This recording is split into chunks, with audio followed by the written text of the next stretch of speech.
Hey guys, it's Nija. Okay, I felt a little indecent recording like this, but I was literally in the midst of about to be taking a nap and I got this little intuitive download, so I'm sorry that I'm in bed. Um, but the intuitive download or the internal thought that I had was I need to stop asking what I want and start asking what is the work that needs to be done or that wants to be done through this vessel. And I guess I can explain to you how I got to this thought, but what is the work that needs to be done through your vessel? What is the work that your soul wants to be done through your vessel? And that's kind of the thought that I just had. It's like I kind of feel like I'm at the point where me, Nija, she doesn't really have like super burning passions at the moment to do anything in particular. However, there is also simultaneously an understanding that it's not necessarily about what I want to do, but more so what is the work that this vessel is here to do, or what is the work that this soul is here to do that is using this vessel as a conduit to do it. So of course there's the consciousness that is within Nija that just wants the vessel of Nija to just like rest and relax and just like chill and coast. But then there's also like, it really goes hand in hand with my last video that I just made, soul pull, and about how you're like literally just following your highest possible excitement, or we should be trying to follow our highest possible excitement in every moment as we're making choices and decisions in our life.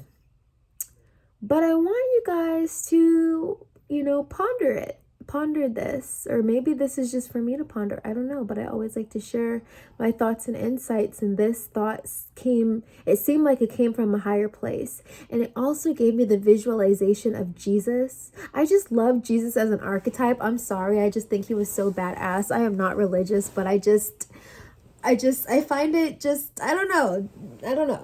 Okay. But the thing that I thought about when I had this thought about how, what is the work that needs to be done through this vessel, or by the soul through this vessel, it made me think about Jesus and how, in the story, or, I don't know, I feel like there are probably many Jesuses, but there's like the archetype Jesus, and then there were the real individuals who were Jesus, and I guess their names wouldn't be Jesus, it would be other things like Yeshua and Yahweh, and you know what I mean? So if there was a singular person, or if there were multiple people who followed in this Jesus path, the reason why this thought made me think about Jesus is, according to the story, he knew that he was going to have to lay down his life for what he believed in, right? Or for, you know what I mean? He knew eventually that these people were coming to collect him. Like, he already knew it was going to happen. And one might be like, well, if you knew that was going to happen, why would you do it?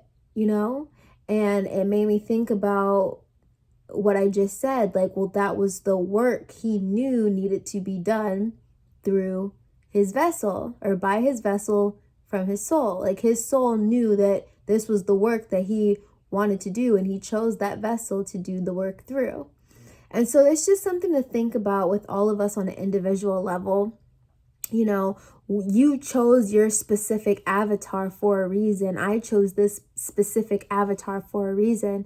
And the reason is because the avatar you chose has the ability to extract whatever knowledge or wisdom or experience that you needed to have in this lifetime. That's why you chose the vessel that you chose. And so, yeah, it just makes me think about that. It just makes me think about all of the codes that we have within us, and that there is a bigger story or a bigger plan about why we chose to be here and what us being here ricochets off and does, like, because I was here, this happened and this happened and this happened and this happened. And it affected things that happen in other continents and other countries, and I wasn't even there, but it affected it. And like, wow, that's so cool. That's so incredible. Like, now I see why I chose that vessel. So I want you guys to plug this into you as well, whoever is listening to me be a bum before this nap that I'm about to take. Ask yourself, what are the lessons that my soul is asking me to learn through this vessel in this incarnation? And also ask, what is the work that my soul is asking? Well, I guess it's the same question. What is the work that my soul is asking of me? I have this like oracle deck, and one of the cards on the oracle deck, the saying on it says, there is only what life is asking of me.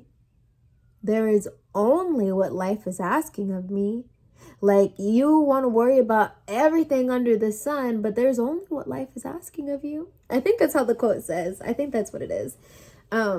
Just meaning that all you really need to do is execute the soul's conquest. All the other stuff is for the birds. Like, why are you trying to focus on appeasing these people and making sure all this is right? And, like, there's only what life is asking of you, meaning that if you are able to learn the lessons that your soul needs you to learn, you don't need to hyperextend yourself to do all the extra things. But I guess it's like getting to understand what the soul is asking of you in this lifetime. Like, I was really like, and I think I might do this before I nap, because I don't know, it's just coming up for me right now. So I think I should just probably do that. But, and that is meditating on, what is my soul asking of me next? It's important to say the next part, because I feel like sometimes we try and bite off more than we can chew and think we have to have the entire life purpose mapped out in a picture. And it's like, God is not asking you to do absolutely everything under the sun. What is the very next bite that you need to take out of life? Or what is the very next step that needs to be taken, that you get to choose from your highest possible excitement? Meaning that of the options that you have right now, what is the highest thing that you can choose to do that is going to lead to your evolution, growth, and prosperity? So ask yourself, what is the work that wants to be done through my vessel? And what is it that my soul is asking of me next? Why is it such a big deal about maneuvering from the soul? Maneuvering from the soul is similar to maneuvering from the heart, because I feel like the soul and the heart are intertwined. Is that true? Does that feel true to me? The soul and the heart are intertwined. The soul and the heart. I don't know. They can be, from one perspective, I guess. But why do I say that? Because it's the same as like when they say follow your heart. Follow your heart. Where do the inclinations from the heart come from? The inclinations from the heart come from the soul that is moving you through your reality, right? So I do feel like the heart and the soul are intertwined. I feel like the soul is like looking at the map, and the soul is like, okay, I see this is what it needs to happen. So the soul has like a map of what it wants to do or what it wants to accomplish in the lifetime, right? And then the heart is like, when you get to the point where those options are available to you based on the map that the soul is looking at, the heart will like, that's it. That's what I want. That's what I want. Yes, I want that vacation. Yes, I want to be with that person. Yes, I want to have that career. Yes, I want to have that job. Or yes, I want to go there, right? Like, yes, I want to do that. I want to experience that. I want to see that. I want to have that, right? The heart is responding based on what the soul is telling it. So maybe your soul is like, yeah, you do deserve to be in a freaking mansion, and you will see that in your lifetime, because I'm looking at the soul blueprint and I do see that it is important for us to have that experience. So yes, you will have that experience, and the heart is just getting excited about absolutely everything that could potentially bring you closer and closer to that timeline. And that's why it's so important to be synced up with the heart, because the heart and the soul are interacting with each other. And this is the human tech. Man, it's so freaking magnificent, because we get emotions, and then we get the heart, and we get the soul, and these are all navigation devices to help us maneuver through this reality, right? So I just find that so beautiful, right? The soul has the map, and the soul is looking at the map of what it wants and needs to experience. The soul then sends that information to the heart. It's the heart's job to get excited, passionate, explosive every time it is in the face and in the presence of the options, the opportunities that are going to take it to the aligned path that the soul is looking at. So the soul sends the information to the heart. It's the heart's job to go bananas when it's faced with the things that's like, ooh, yes, that feels good to me. I want that. The heart goes bananas. And then it's the mind's job to be like, oh my God, my heart is going bananas. I must really want this, right? And then it's the consciousness job. Now we're getting back to the person sitting in the seat of the consciousness, right? It's the consciousness, the person who is sitting in the seat of the consciousness job to keep the mind in tip-top shape. Because when the heart says, that's it, that's what I want, I'm ready to go, you got to trust it, because the heart is only getting the information from the soul, right? So the soul is like, heart, it's time. And then the heart is like, mind, it's time. And then you have to tell the mind, okay, the heart says it's time. We got to do this. It's time. We got to do this, right? Whatever the it is. Y'all, I'm waking myself up now, because this is getting juicy. Okay.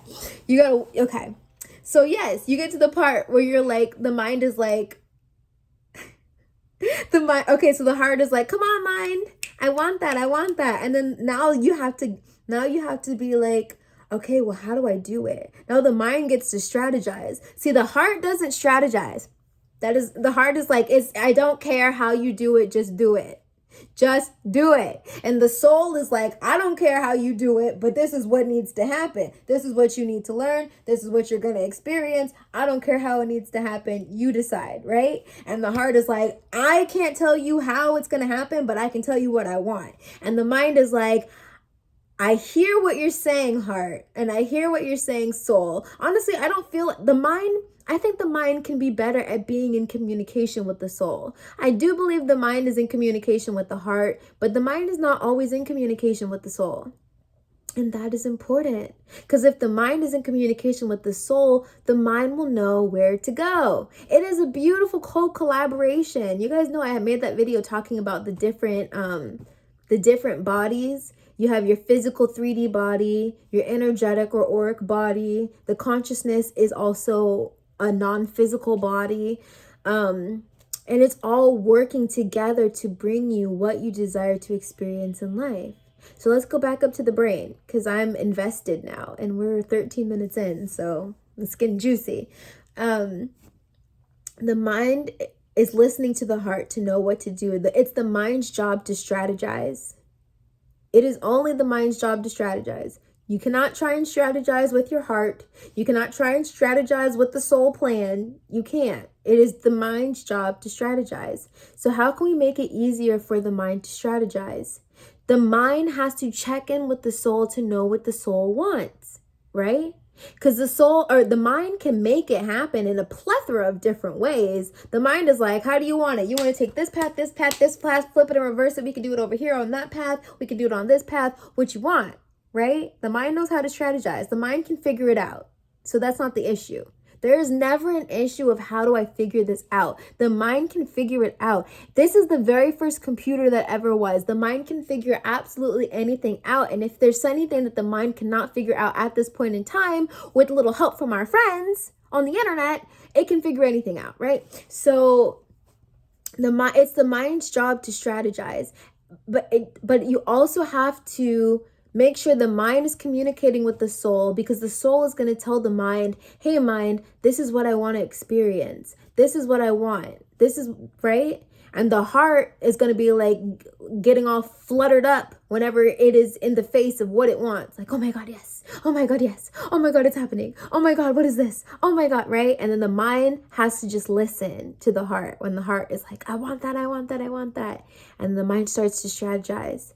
And the mind creates the strategy. The mind should create the strategy based on what the soul wants. Because again, there are a million different ways to get the desired outcome. But it's like, do you want to get it this way or do you want to get it that way? Do you want it to get it the easy way or do you want to get it the hard way? Right? You get to choose. So, I don't know what, I guess this is more soul chit chat. We went from timeline hopping to soul chit chat, and I'm here for it, and I love it. I love the soul chit chat. I'm about to go meditate now, and then maybe I will continue to nap because I still am a little bit tired, but I feel like I need to probably go meditate right now. So thank you guys for listening to this video, and if it resonated, let me know down in the comments, like the video, and I'll try not to be so lackadaisical in the next video and actually not be in bed. Okay.